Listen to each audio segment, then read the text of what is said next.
sa kalumalabay lamang.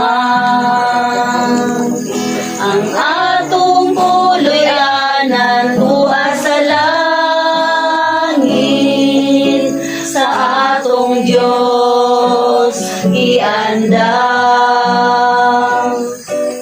Igsoon unsa imong gikawilihan, dinhi sa yuta nga puno sa kasalanan,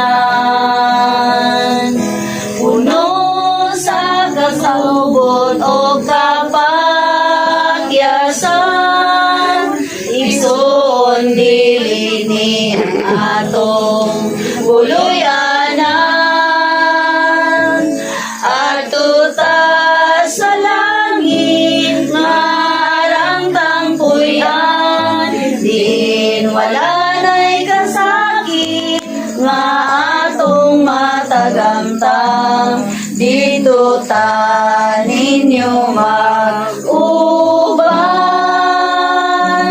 Kauban ni Jesus sa langit nga puluyanan.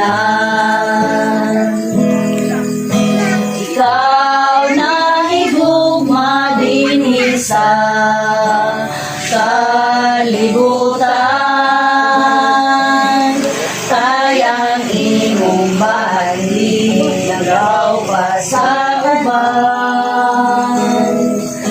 Igsoon sultihan ko ikaw, biyain ang tanan, ug magtigong tagbahan dito sa langit nga